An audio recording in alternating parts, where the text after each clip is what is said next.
Dala po. Ayan. Mag-twist niya ang dito. Ganun yun.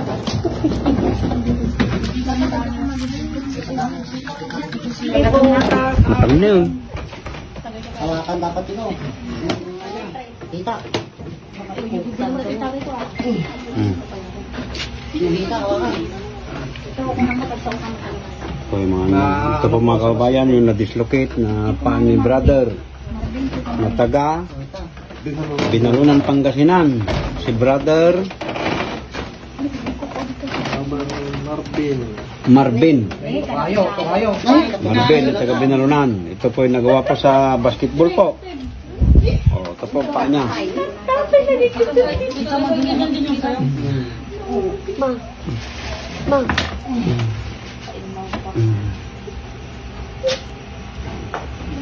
Terus sampai basah. Udah persak. Ya.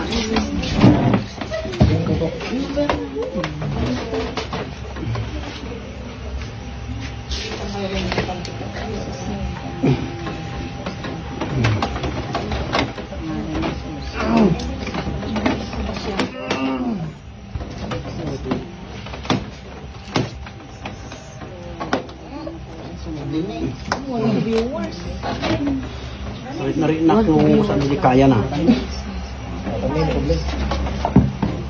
Kambyom. Napahawakan ko. Kambyom na ka na eh. Kambyom man tanong ta persak. Nah.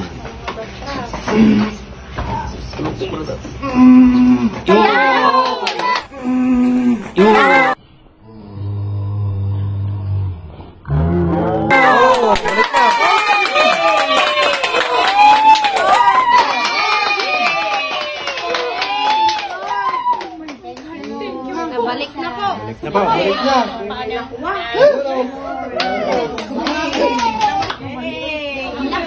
Balik na. Thank you, Lord. Aper na tayo. Aper na. Aper na. Binta mo na yung gula. Oh, makita mo na. Tingnan mo na yung paa mo. Pwede na mag-basketball ulit. Balik na po. May daan na kasi yan. Naiyak na din si Kuya. Oh, ay barat.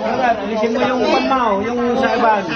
Oh, ano ngayon masasabi mo? Thank you, brother. Thank you. Oh, sabi mo na yung naramdaman mo. Minsan lang masakit pero grabe. Yan. Thank you, brother. Thank you. Oh, yan. Magpasalamat ka na. Oh. Thank you, Lord. Mga kaubayan, ang paa ni Brother Marvin na taga Binalunan ay nandito na po siya. Oh, Thank you, brother. Ayos Thank na you, siya. Thank you, thank you. oh. Nice brother. Wala na po yung pagka-dislocate. Kanina, makita nyo kanina kung paano. Grabe, kanina. Oh. Kasi sa hospital, brother, in-x-ray ako kanina. I-schedule pa yung pagbabalik. Tapos kailangan pa akong mag-general anesthesia. Kaya inabuti nung kapatid ko na ipunta na lang kami dito. Tapos Salamat Lord sa pagbibigay mo sa akin ng talentong ito. Sa mga nagaganito, yung mga i-dislocate. Papasalamat ako Panginoong Isus at binigyan mo ko ng ganitong talent. Thank you Lord.